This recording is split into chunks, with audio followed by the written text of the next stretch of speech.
Mga pagbasa ng mga salita ng makapangyarihang Diyos ukol sa paghahangad sa katotohanan.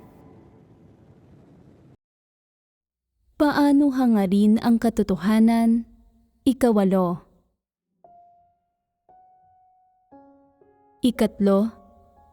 Mga pagpapamalas ng mahinang kakayahan. Susunod, ibuod natin ang mga pagpapamalas ng mga taong may mahinang kakayahan. Ang mga pagpapamalas ng mga taong may mahinang kakayahan ay tiyak na mas malala pa kaysa sa mga taong may katamtamang kakayahan. Ano ang mga pagpapamalas ng mga taong may mahinang kakayahan? Sa pamamagitan ng kanilang sariling paghahanap o pagkain at pag-inom sa mga salita ng Diyos. Bagamat literal nilang nauunawaan ang kahulugan ng bawat pangungusap at sipi ng mga salita ng Diyos, pati na kung ano ang mga layunin at hinihingi ng Diyos, hindi nila nauunawaan kahit kaunti ang mga katotohanang prinsipyo o ang mga hinihinging pamantayan ng Diyos. Ibig sabihin, hindi nila nauunawaan ang mga hinihinging pamantayan ng Diyos sa kung paano tingnan ang mga tao at bagay o umasal at kumilos, di hindi nila nauunawaan kung ano ang mga kaugnay na katotohanang prinsipyo. Kapag kumakain at umiinom sila ng mga salita ng Diyos ng mag-isa, hindi nila maunawaan ang mga bagay na ito. At pagkatapos magkaroon ng mga karanasan sa mga tao, pangyayari at bagay sa pang-araw-araw na buhay, hindi pa rin sila nakakaunawa. Kahit pagkatapos ng pagbabahaginan, nananatiling hindi malinaw sa kanila ang tungkol sa kung ano ang mga katotohanang prinsipyo. Ang ganitong uri ng tao ay may isang katangian. Bagamat hindi niya nauunawaan kung ano ang mga katotohanang prinsipyo, kaya niyang ibuod ang mga regulasyong dapat niyang sundin sa pamamagitan ng pag-asa sa kanyang mga damdamin. Kaya niyang matandaan ang mga regulasyon, isang uri ng mahigpit na dogma o isang klase ng mga panuntunan. Halimbawa, nakikipagbahaginan ang Diyos tungkol sa isang aspekto ng mga katotohanang prinsipyo, nagbibigay ng mga halimbawa ng mga positibong pagpapamalas, mga negatibong pagpapamalas, dalisay na pagkaarok at baluktot na pagkaarok ng mga tao, kasama ng iba't iba pang pagpapamalas. Sa aspektong ito, sa huli, ano ang napapala ng mga taong may mahinang kakayahan mula rito? Sinasabi nila, "Naiintindihan ko na. Hindi pinahihintulutan ng Diyos na gawin ito o iyon. Hindi pinahihintulutan ng Diyos na kainin ito o iyon. Hindi pinahihintulutan ng Diyos na sabihin ang mga salitang ito, ang mga salitang iyon, o gamitin ang mga terminong iyon." Ito ang natatandaan nila at mahigpit silang sumusunod dito. Iniisip na ang mga ito ang mga katotohanang prinsipyo. Naniniwala sila na kung susundin nila ang mga regulasyon, kasabihan, at paraan ng pagkilos na ito, sinusunod nila ang mga katotohanang prinsipyo. Kahit gaano mo pa sabihin sa kanila na ito ay pagsunod lamang sa mga regulasyon, hindi nila ito tatanggapin. Iginigiit nila ang pagsunod sa mga regulasyong ito. Naniniwala na ito ay pagsasagawa sa mga salita ng Diyos at pagsasagawa sa katotohanan. Imposibleng pakitunguhan ang gayong mga tao na walang espiritual na pangunawa. Kung handa silang sumunod sa mga regulasyon, hayaan silang gawin iyon. Basta't hindi mali ang mga intensyon nila, ayos lang iyon. Halimbawa, minsan kong sinabi, kapag nagdarasal kayo, dapat kayong maging deboto. Huwag kayong kaswal na magdasal. Sa mga angkop na kapaligiran, pinakamainam na lumuhod para magdasal, na magpatira pa sa harap ng Diyos para magdasal, at habang nagdarasal, dapat ninyong patahimikin ang inyong sarili sa harap ng Diyos at magdasal ng may pusong tumutuon. Ito ay pagiging deboto at pagkakaroon ng may takot sa Diyos na puso. Pagkatapos itong marinig, ang mga taong may mahinang kakayahan ay natandaan lang ang isang regulasyon. Para magdasal ng may pagkadeboto at may takot sa Diyos na puso, dapat lumuhod ang isang tao. Itinuturing nila na isang katotohanang prinsipyo ang pangangailangang lumuhod para magdasal, at sumusunod sila rito ng naaayon. Naniniwala na ito ay pagsasagawa ng katotohanan. Kaya, anuman ang kapaligiran, iginigiit nila ang pagluhod para magdasal. Kahit kapag gusto nilang magdasal sa oras ng kainan, lumuluhod sila sa ilalim ng mesa para magdasal. Habang nagtatrabaho sa bukid, gaano man karumi ang lupa o anuman ang nasa loob ng lupa, lumuluhod sila para magdasal.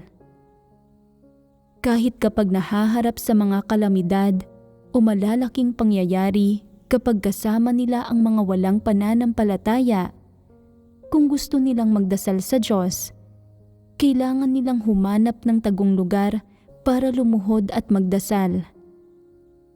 Naniniwala sila na ang pagdarasal lamang sa ganitong paraan ang naaayon sa mga layunin ng Diyos. Kaya, anuman ang mga sitwasyon, kailangan nilang lumuhod para magdasal. Iniisip nila na sa pamamagitan ng paggawa nito, isinasagawa nila ang katotohanan. Higit pa rito, ang tingin nila sa kanilang sarili ay sila ang mga pinakadebotong tao, ang mga pinakamalapit na sumusunod sa daan ng Diyos, ang mga pinakanagmamahal sa katotohanan, at ang mga pinakanakakapagpasakop sa katotohanan at sa mga salita ng Diyos. Kita mo, ang mga ito ang mga pagpapamalas ng mga taong may mahinang kakayahan. Ang ganitong uri ng tao ay mas mababa at may problema pagdating sa pag-arok. Palagi nilang nililimitahan ang mga prinsipyo sa iisang pangungusap o regulasyon. Ginagamit nila ang pamamaraan ng pag-unawa sa mga salita at kaalaman para unawain ang katotohanan. At syempre, isinasagawa rin nila ang katotohanan sa pamamagitan ng pagsunod sa mga regulasyon, salita, kasabihan, at formalidad. Gaano ka man makipagbahaginan tungkol sa mga katotohanang prinsipyo, matapos marinig ang mga ito, itinuturing lang nila ang mga ito bilang mga pangungusap, regulasyon, paraan ng pagkilos o mga islogan. Para sa kanila, tungkol lang ito sa pagsunod sa mga panuntunan. Ganito lang kasimple ang tingin nila sa pagsasagawa sa katotohanan, na pagsunod lang sa kung ano ang maaari at hindi maaaring gawin, at iyon na iyon. Ang mga taong may mahinang kakayahan ay tumitingin sa mga tao at bagay, umaasal at kumikilos ng gumagamit ng mga regulasyon para sukatin at harapin ang lahat ng bagay. Paano man nagbabago ang panlabas na kapaligiran at ang mga nakapaligid na tao, pangyayari at bagay, patuloy silang sumusunod sa isang regulasyon ng walang pag-iiba. Kung sasabihin mo na hindi nila mahal ang katotohanan at hindi nila isinasagawa ang katotohanan, makakaramdam sila ng pagkaagrabyado sa puso nila. Sinasabi nila, "Napakarami kong tinalikuran. Nagtiis ako ng labis na pagdurusa. Sinunod at isinagawa ko ang napakaraming salita ng Diyos. Kaya, bakit mo sinasabing hindi ko mahal at hindi ko isinasagawa ang katotohanan? Bakit sinasabi mo pa na sumusunod ako sa mga regulasyon? Inaagrabyado ako." Ano ang problemang ipinahihiwatig na nasasabi nila ang gayong mga salita? Ano ang mga pangunahing pagpapamalas ng mga taong may mahinang kakayahan? Sa anong mga paraan mahina ang kakayahan nila? Ganap silang walang abilidad na maarok ang katotohanan, kaya gaano man karami ng anumang aspekto ng katotohanan ang pinagbahaginan, para sa kanila ay nauuwi pa rin ito sa iisang paraan ng pagkilos, iisang panuntunan, iisang parirala o iisang formalidad kaysa sa isang prinsipyo.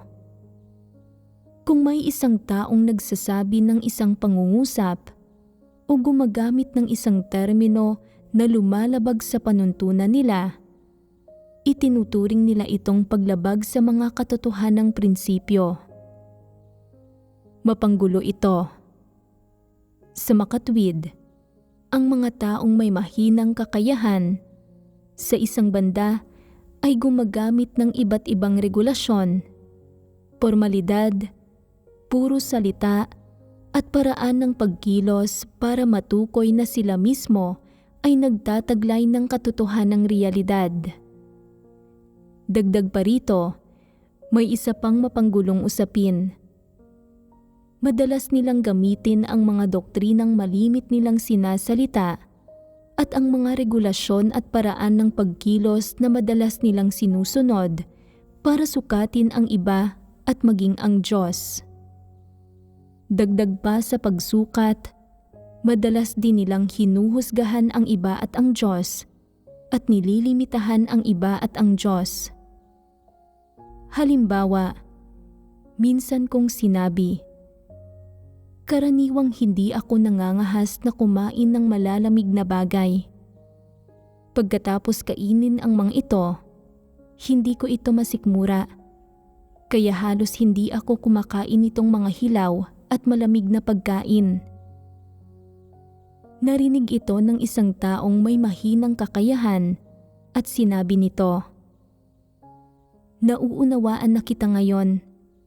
Sa hinaharap, kailangan kong siguraduhin na hindi ka bibigyan ng mga hilaw at malamig na pagkain. Hindi ko kailanman hahayaang kumain ka ng mga hilaw at malamig na pagkain sa anumang mga sitwasyon." Pero nang sumapit ang pinakamatinding tag-araw at sobrang mainit ang panahon at nahinog ang mga presa sa bukid, isang araw ay kumain ako ng 2 presa sa bukid at pagkakita rito ay naisip niya, "Hindi ba't hindi ka kailanman kumakain ng mga hilaw at malamig? Hindi ba't malamig-lamig ang mga strawberry?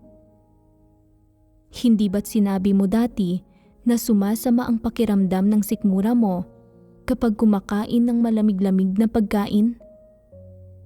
Kaya, bakit ka kumakain ng mga strawberry ngayon? Hindi ba't nagsisinungaling ka?" Naisip niya ito sa puso niya. Sadyang hindi lang niya ito sinabi ng malakas. Sabihin mo sa akin, tumpak ba ang pananaw niya sa mga usapin? Hindi. Paanong hindi ito tumpak? Ginamit niya ang isang sinabi ng Diyos bilang isang regulasyon para sukatin ang mga bagay-bagay nang hindi isinasaalang-alang ang konteksto kung saan nagsalita ang Diyos. Hindi niya alam kung ano ang tinutukoy ng mga salita kong ito. Sa ilalim ng mga normal na sitwasyon, sumasama ang pakiramdam ng sikmura ko kapag kumakain ako ng mga hilaw at malamig na pagkain, pero mayroong mga eksepsyon. Halimbawa, kapag gumagawa ako ng pisikal na gawain at umiinit ang katawan ko, kasabay pa ng sobrang init ng panahon kung saan umaabot sa humigit kumulang 30 degrees ang temperatura at hindi gaanong nagyayelo ang mga hilaw at malamig na pagkaing iyon, sa gayong mga kaso, pwede akong kumain ng kaunti. Hindi naman sa talagang hindi ko pwedeng kainin ang mga ito. Noong sinabi ko na hindi ko pwedeng kainin ang mga ito, tinutukoy ko ang mga ordinaryong sitwasyon. Sa mainit na panahon ng tag-araw, ayos lang na kumain ako ng kaunting hilaw at malamig na pagkain. Hindi maintindihan ng taong mahina ang kakayahan ang mga salitang ito. Nang marinig niya ang mga ito, itinuring niyang isang regulasyon o formula ang mga ito. Nang sumapit ang mga espesyal na sitwasyon, sinubukan pa rin niyang itugma ang mga ito sa formulang ito. Nang makita niyang hindi tumugma ang mga ito, hindi niya ito mawari. Hindi ba't sinabi mong hindi ka pwedeng kumain ng mga hilaw at malamig na pagkain? Bakit kumakain ka ngayon ng mga ito? Hindi ba't nagsisinungaling ka? Saan nanggaling ang kakulangan niya sa usapin ng kawalan ng abilidad na maunawaan ang mga salita ko? Ang kakulangan niya ay nanggaling sa kawalan niya ng abilidad na humusga at umarok sa usaping ito, batay sa mga pagbabago sa kapaligiran at mga espesyal na sitwasyon.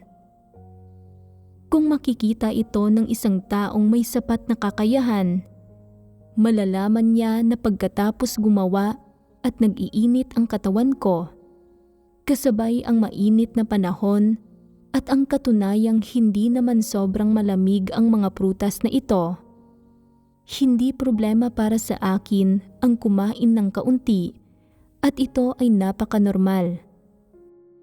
Mauunawaan niya ang usaping ito at maaarok. Pero ang taong mahina ang kakayahan ay hindi ito maaarok. Naiipit siya sa puntong ito at nagkakaroon ng mga kuro-kuro sa puso niya. Ano ang kahihinatnan sa sandaling nagkaroon ng mga kuro-kuro?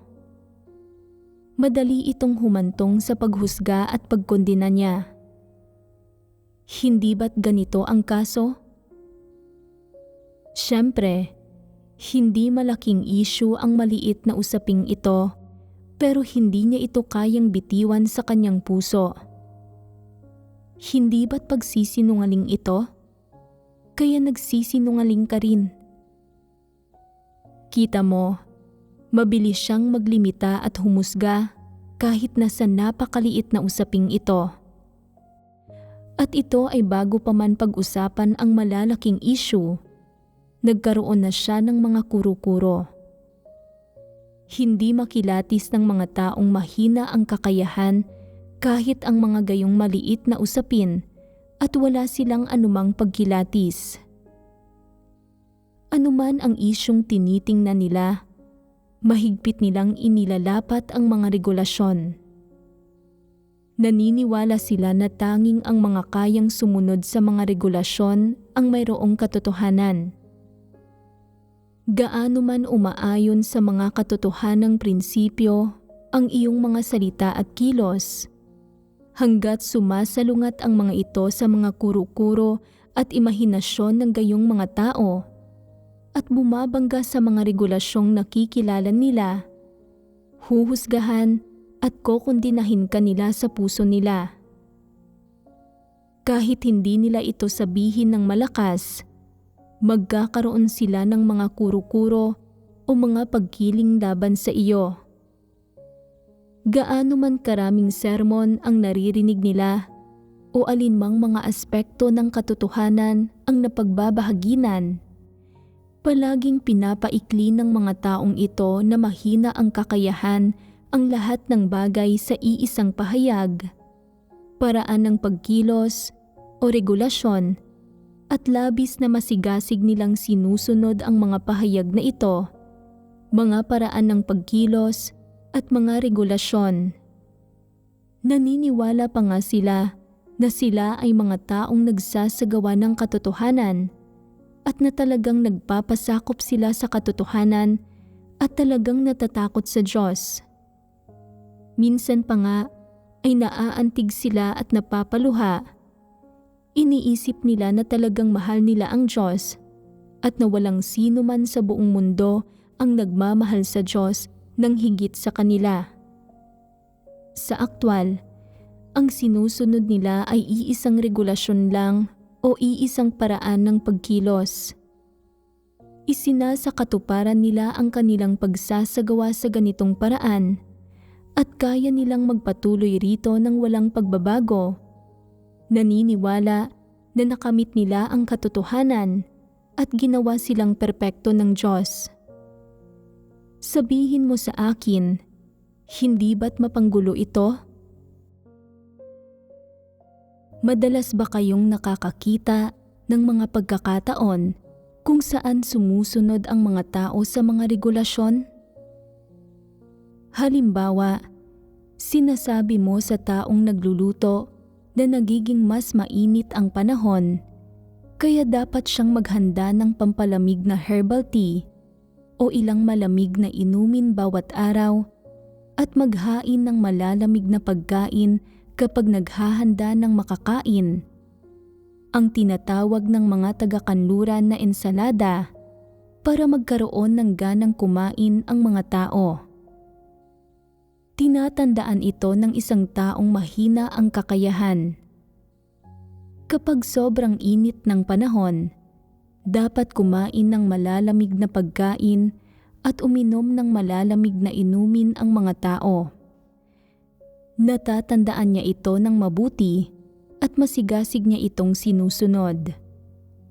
Gayunpaman, isang araw, kapag bumaba ang temperatura, hindi niya pinapansin kung malamig ito o hindi at iniisip niya, tag-araw naman ngayon, kaya dapat maghanda pa rin ako ng malalamig na pagkain at inumin.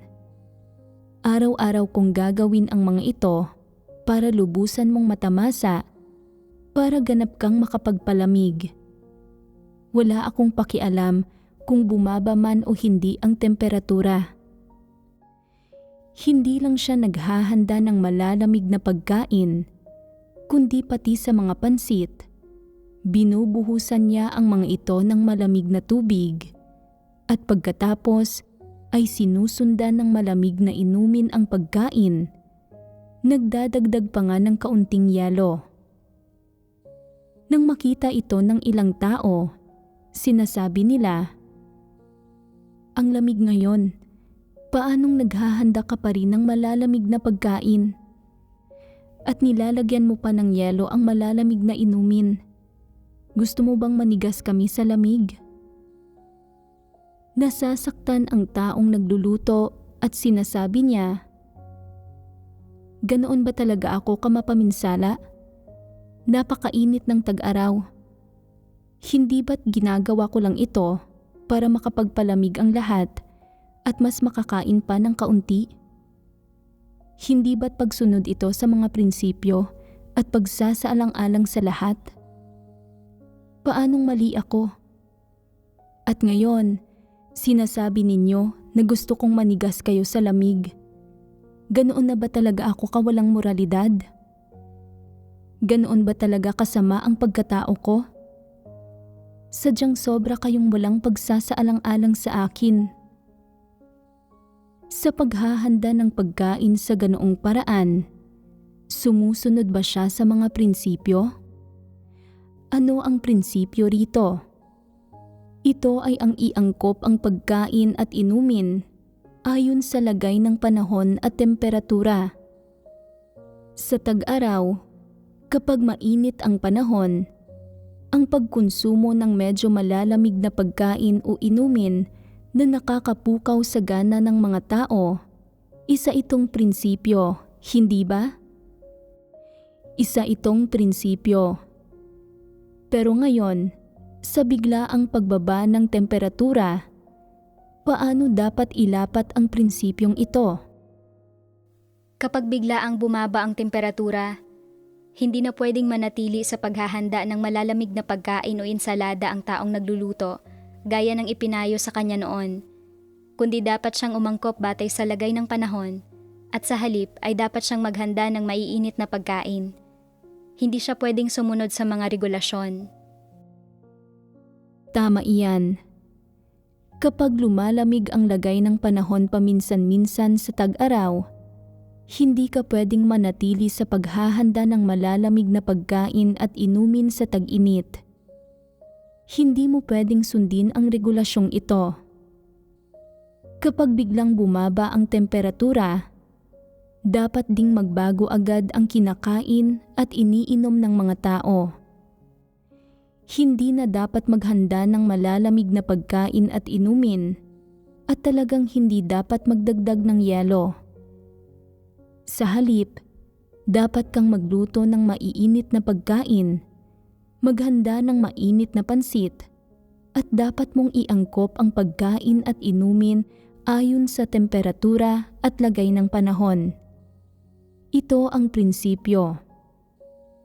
Pero ang taong mahina ang kakayahan, basta tag-araw, ay nananatili sa paghahanda ng malalamig na inumin at pagkain, anuman ang temperatura o lagay ng panahon. Ano ang problema rito? Ito ay pagsunod sa mga regulasyon, kawalan ng kakayahang ilapat ang mga prinsipyo ng fleksible ayon sa mga sitwasyon. Ang mga ito ang mga pagpapamalas ng mga taong mahina ang kakayahan pagdating sa kung paano nila ginagawa ang mga bagay-bagay.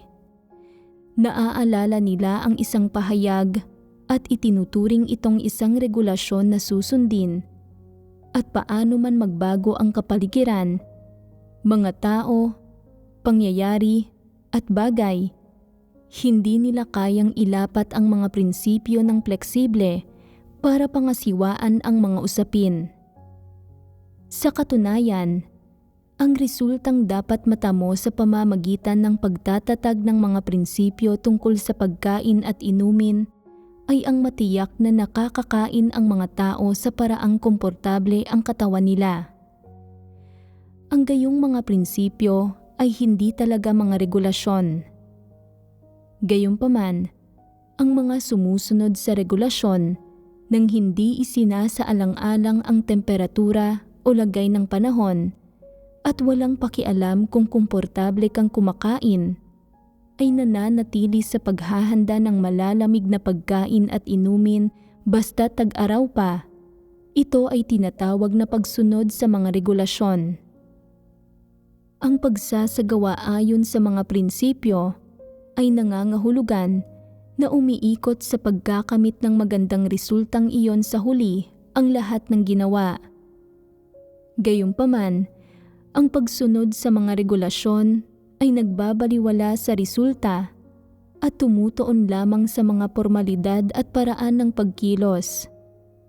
Ganito mismo pinangangasiwaan ng mga taong mahina ang kakayahan ang mga issue.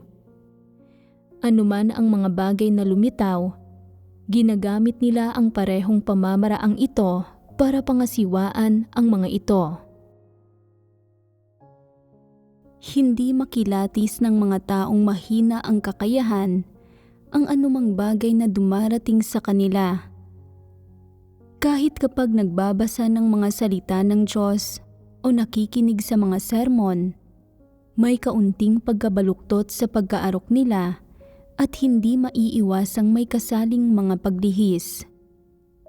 Sumusunod sila sa isang regulasyon, paraan ng pagkilos o ritual na lubos na naiiba sa mga katotohanang prinsipyo, at dahil dito, maraming baluktot na bagay ang lumilitaw.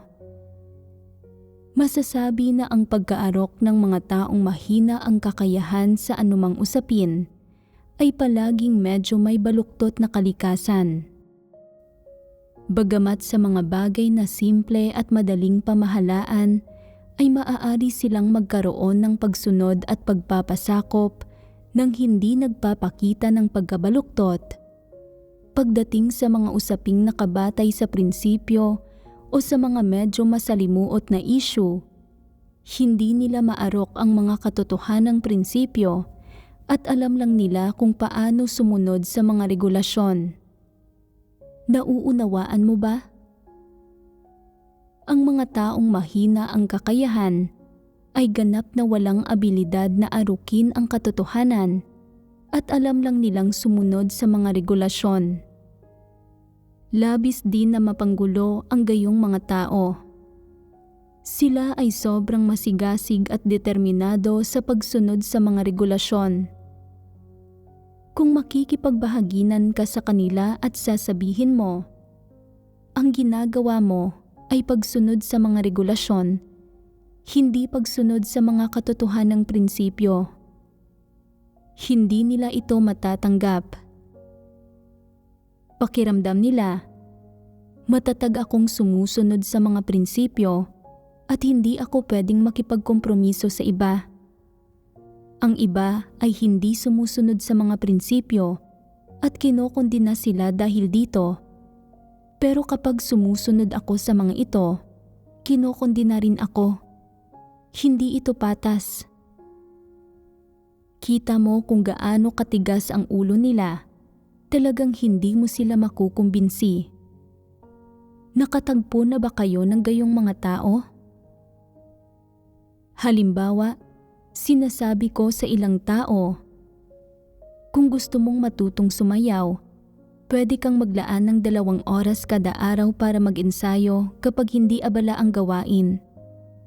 Kung magpupursige ka sa loob ng ilang panahon, matututunan mo ito. Natatandaan nila ang pariralang magpursige sa pag-iensayo ng 2 oras araw-araw at naniniwala sila na ang paggawa niyon ay pagsasagawa ng katotohanan at pagkapit sa mga prinsipyo. Pagkatapos, gaano man kaabala ang tungkuling ginagawa nila, nagpapatuloy pa rin sila sa pag-eensayo ng pagsayaw sa loob ng 2 oras araw-araw. Sa isang yugto ng panahon, kung kailan napakaabala ng gawain ng iglesia mula umaga hanggang gabi at wala na talaga silang mailaan na 2 oras sa isang araw, iginigiit pa rin nila na magsanay sa pagsayaw sa loob ng 2 oras. Kapag pinaalalahanan sila ng iba na maaari itong makaantala sa gawain ng iglesia, tumatanggi silang makinig at sinasabi nila, ang tagubilin sa akin ng Diyos ay na magsanay ako ng 2 oras araw-araw sa pagsasayaw. Dapat kong gawin ito. Kung hindi ko ito gagawin, ibig sabihin ay masuwayin ako at walang pagpapasakop. Kung sasabihin mo sa kanila na huwag itong gawin, ayaw pa rin nilang sumunod. Hindi nila kayang pangasiwaan ang mga bagay ng fleksible o ilapat ang mga salita ko ng fleksible batay sa mga pangangailangan ng gawain o sa mga pangangailangan ng kapaligiran. Hindi nila nauunawaan kung bakit dapat silang mag-ensayo ng 2 oras, kung ano ang kahalagahan ng pagsasanay sa loob ng 2 oras, o kung ano ang resultang nilalayo nitong makamit. Hindi nila nauunawaan at hindi malinaw sa kanila ang mga bagay na ito. Para sa kanila, ang pagsasagawa ng katotohanan ay simpleng nangangahulugan ng pagsunod sa iisang pahayag, isang regulasyon o isang formalidad na sa kanilang paningin ay pagsasagawa ng katotohanan. Hindi mahalaga kung nakakamit ang anumang resulta o kung ano ang nagiging resulta. Mapagmatigas silang nagpapatuloy sa iisang landas, tumatangging bumalik anuman ang mangyari, kahit pa may humila sa kanila na 10 baka. Kahit lumihis sila sa kanilang pagsasagawa, patuloy nilang gagawin ito sa ganoong paraan. Kapag sinabihan na nagiging katawa-tawa sila, iginigiit pa rin nilang gawin ito. Hindi ba't masyadong mapanggulo ang gayong mga tao?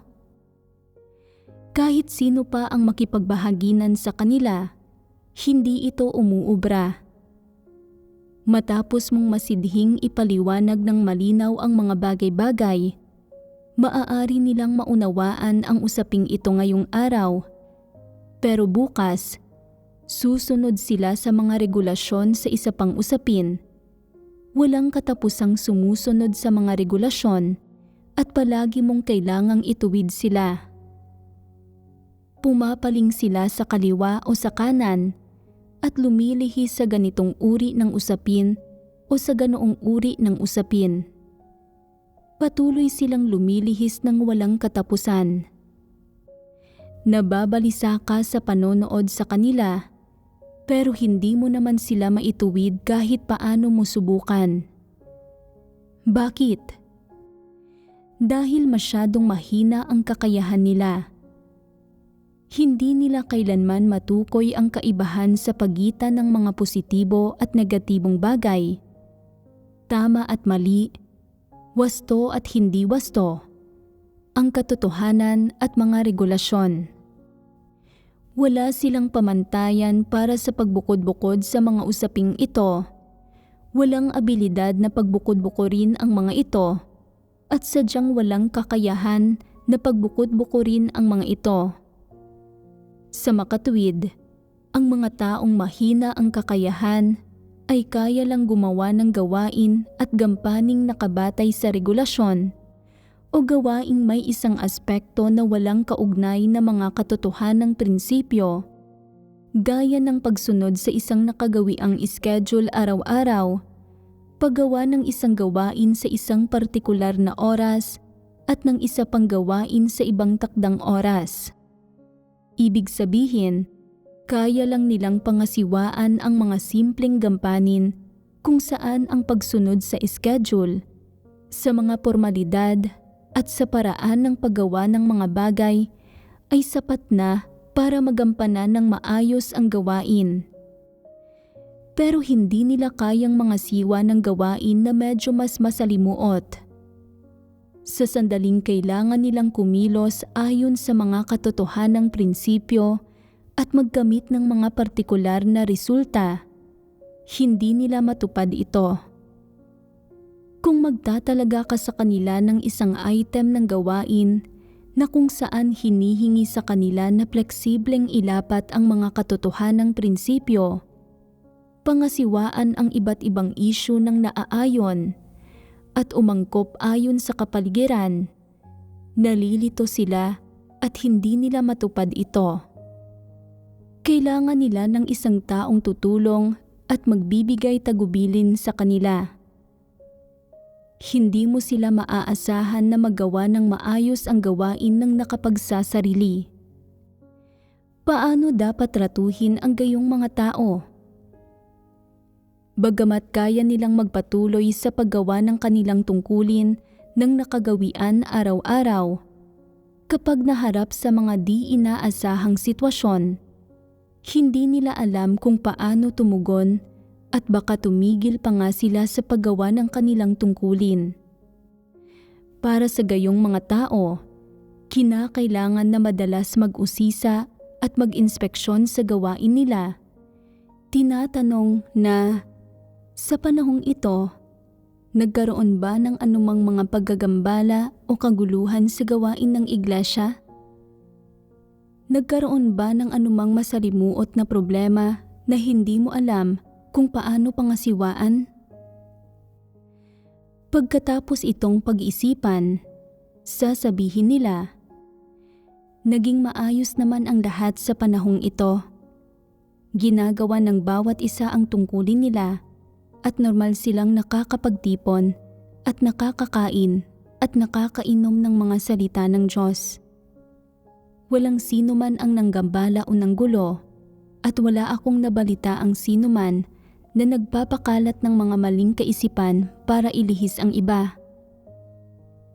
Wala silang matukoy na anumang mga problema at hindi nila alam kung ano ang iuulat, ni hindi sila makapaghain ng mga katanungan.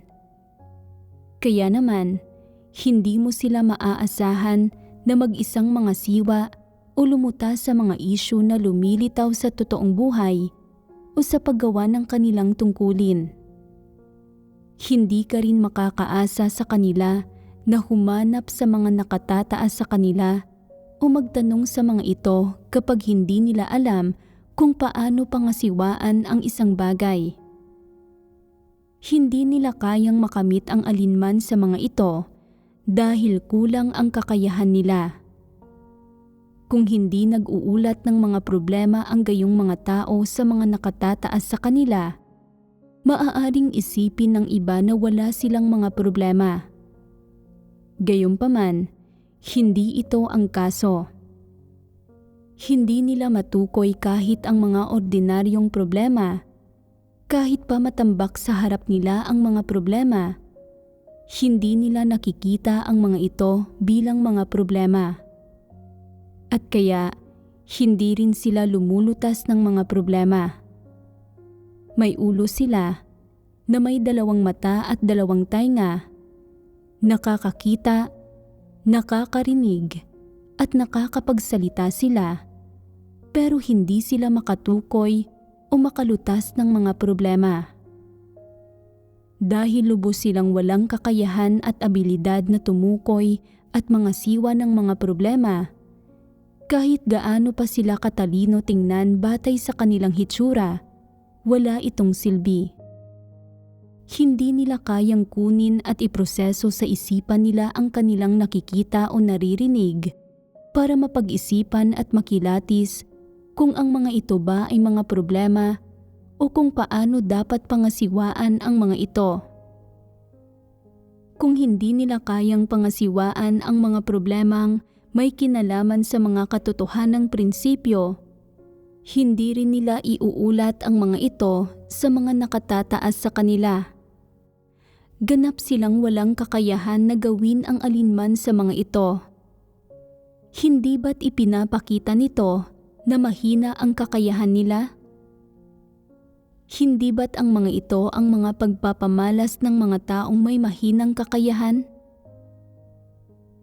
Kung tatanungin mo ang isang taong may mahinang kakayahan, nagkaroon ba ng anumang mga problema sa gawain sa panahong ito? Mayroon bang anumang mga aspekto kung saan hindi mo nauunawaan ang mga prinsipyo? Sasagot siya, walang anumang mga problema, abala ang lahat at talagang maayos ang takbo ng lahat ng bagay. Para sa kanya, ayos lang ang lahat. Bilang isang leader o manggagawa, kung naniniwala ka lang sa kanya kapag sinasabi niyang ayos lang ang lahat, masyado kang hangal at kagaya ka rin niya na isang taong may mahinang kakayahan. Ang mga taong may mahusay na kakayahan ay hindi lang alam kung paano malaman ang tungkol sa mga problema, kundi dapat magawa rin nilang tukuyin ang mga ito ng mag-isa. Kaya nilang makibahagi sa mga pag-uusap na tumutuon sa mga problema at habang nakikipag-usap sila, natural na lumilitaw ang mga problema. Kapag may natuklasan kang isang problema at tinanong mo ang isang taong mahina ang kakayahan kung paano niya ito pinangasiwaan, sasagot siya, "Anong problema? Paanong hindi ko ito napansin?" Hindi kayang matukoy ng mga taong mahina ang kakayahan ang mga problema, kaya sa paggawa ng gawain, kailangan mong maging mahusay sa pag-alam tungkol sa mga problema at pagtukoy sa mga ito. Masunggaban ang mga problema at huwag bumitiw, at pagkatapos ay tumulong sa pangangasiwa at paglutas sa mga ito. kailangan mong malaman kung paano makipag-usap sa mga taong may mahinang kakayahan. Tinatanong at inuusisa sila sa paraang nakikipagkwentuhan para matukoy ang mga problema. Habang nakikipagkwentuhan, hindi namamalayang babanggitin nila mismo ang mga problema. Kung hindi makikipagkwentuhan ng ganito, magiging imposible na matukoy ang mga problemang ito. Dahil nakikipagkwentuhan ka sa kanila sa ganitong paraan, nabibigyang inspirasyon sila at bigla nilang matutukoy ang mga problema. Kung hindi mo gagamitin ang ganitong diskarte para alamin ang tungkol sa sitwasyon, talagang hindi nila nakikita ang mga usaping ito bilang mga problema. Kaya, kapag nalalantad ang mga problema sa pagkukwentuhan ninyo, kailangang linawin ang mga ito ng paunti-unti na tulad ng pagpiga sa toothpaste. Medyo mapapahiya lang sila kapag nalutas na ang lahat ng problema. Hindi ba't ipinapakita nito na mahina ang kakayahan nila? Ang mga ito ang mga pagpapamalas ng mga taong may mahinang kakayahan. Kahit mayroong mga problema, hindi nila matukoy ang mga ito. At dahil hindi nila matukoy ang mga problema, hindi nila kailanman nagagawang banggitin o lutasin ang mga ito. Sabihin mo sa akin, kung hindi nila matukoy ang mga problema, magagawa kaya nila ng maayos ang kanilang gawain? Magagawa kaya nila ng maayos ang gawain sa pamamagitan ng pagsunod sa mga regulasyon? Talagang hindi. Isa itong pagpapamalas ng pagkakaroon ng mahinang kakayahan. Kung sasabihin mo na mahina ang kakayahan nila, iisipin pa nga nila na napakahusay ng kakayahan ko. Pagkatapos magsalita ang Diyos tungkol sa isang bagay, agad kong naaarok ang isang paraan ng pagkilos o regulasyon at kaya kong sundin ito habang buhay. Kita mo, hindi ba't mahusay ang kakayahan ko? Bigo kayong lahat na maarok ang mahahalagang punto, pero kaya ko. Halimbawa, sinabi sa akin na mainit ang panahon sa tag-araw at dapat tayong kumain ng malalamig na pagkain. Kaya, patuloy akong naghahanda ng malalamig na pagkain at naghahain ng malalamig na inumin. Kaya kong sumunod sa tagubilin na ito. Kita mo, wala sa inyo ang kayang sumunod dito at palagi kayong nag-uusap tungkol sa mga prinsipyo. Hindi ba't mga regulasyon lang ang mga prinsipyo? Kung susunod ka sa mga regulasyon, hindi ba't pagsunod iyon sa mga prinsipyo? Iniisip pa nga nila na mahusay ang kakayahan nila. Naniniwala na kaya nilang arukin ang mahahalagang punto ng isang issue at na mula sa isang mahabang sermon, maaari silang pumili ng iisang pahayag, paraan ng pagkilos, regulasyon o kahit isang parirala o salita na pakiramdam nila ay kailangan nilang sundin. Sabihin mo sa akin, hindi ba't mapanggulo ito? Napakaraming gayong mga tao.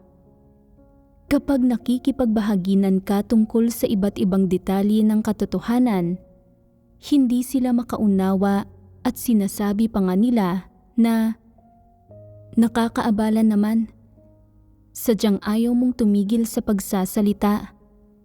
Hindi ba tungkol lang naman ito sa hindi pagsasabi ng mga salitang iyon o hindi paggawa sa ganoong uri ng bagay? Sundin lang ang isang pahayag na iyon at iyon na lahat. Usapin lang ito ng isang pahayag. Bakit mo pa ito ginagawang masyadong nakakaabala? Tinutukoy mo pa ang kaibahan ng mga kalagayan, kapaligiran, at ang pagkatao ng iba't ibang klase ng tao at ang kaibahan sa pagitan ng baluktot at dalisay na pagkaarok. Talaga bang maraming sangkot na detalye? Bakit dapat maging masyadong partikular? Masyado kang mabusisi. Kinokondina pa nga nila ang iba. Ang mga ito ang mga pagpapamalas ng mga taong may mahinang kakayahan. Ano ang mga katangian ng mga taong may mahinang kakayahan? Hindi nila nauunawaan ang mga katotohanang prinsipyo. Anumang aspekto ng mga katotohanang prinsipyo ito, itinuturing nila ito bilang isang uri ng regulasyon o formula at pagkatapos ay susundin nila ito ng may walang kapagurang kasigasigan. Kaya nilang magsalita ng maraming doktrina at kaya inaakala nila na nauunawaan nila ang mga katotohanang prinsipyo, pero ang totoo, hindi nila nauunawaan ang katotohanan kahit kaunti. Kung ipapaliwanag mo ang ilan sa mga prinsipyo para sa mga leader at manggagawa na gumagawa ng gawain, hinihiling sa gayong mga tao na gumawa ng gawain at mga siwa ng iba't ibang problema batay sa pag-unawa sa mga prinsipyong ito, tiyak na ang mga iyon ay hindi magagamit ng mga taong ito na mahina ang kakayahan. Hindi nila nauunawaan ang mga katotohanang prinsipyong ito, ni kayang gamitin ang mga katotohanang prinsipyong ito para gumawa ng gawain. Kapag aktwal na silang bumababa para gumawa, ito ay ganap na pagsunod sa mga regulasyon, pagsunod sa mga protokol, at mekanikal na paggamit sa mga dogma. May ilang tao na gustong sumunod sa mga katotohanang prinsipyo, pero dahil mahina ang kakayahan nila at hindi nila matamo ang pagkaunawa sa katotohanan, hindi nila magawang sumunod sa mga prinsipyo. Anuman ang gawaing ginagawa nila, kapag nahaharap sa mga problema, hindi nila alam kung ano ang gagawin at nabibigatan sila, hindi nila magawa ng maayos ang anumang gawain. Kapag nakikipagbahaginan ang mga nakatataas tungkol sa mga prinsipyo, pakiramdam nila ay nauunawaan, naaarok, nawawari at natatandaan nila ang lahat ng ito. Pero kapag nahaharap sila sa mga problema sa totoong buhay, nalilito sila dahil walang silbi ang mga doktrina at regulasyong naunawaan nila, kaya iniisip nila na ano na ang dapat kong gawin ngayon.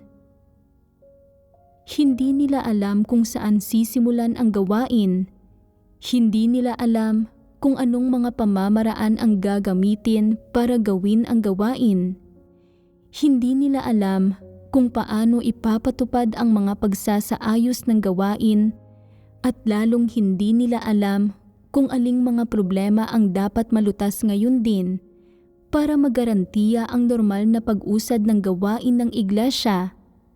Hindi nila alam ang alinman sa mga ito. Bilang resulta, gaano man sila katagal gumagawa, walang mga resulta at hindi maipatupad ang mga pagsasaayos ng gawain. Ni hindi nila malutas ang issue tungkol sa kung paano pagandahin ang buhay iglesia. Hindi nila maipatupad kahit ang pinakabatayang gawain at hindi nila alam kung paano ito ipatupad. Kaya lang nilang magsalita ng mga doktrina sa mga tao at hilingin sa mga ito na sumunod sa mga regulasyon. Pagdating sa pagpapatupad ng mga pagsasaayos ng gawain at paggawa ng konkretong gawain sa iglesia, nalilito sila at hindi nila ito magawa. Iniisip nila, paano ba dapat ipatupad ang mga pagsasaayos ng gawain na ito? Aling mga regulasyon ang dapat sundin? Hindi nila makita ng malinaw ang mga bagay na ito. Ngunit mayroon pa rin silang isang huling panlaban.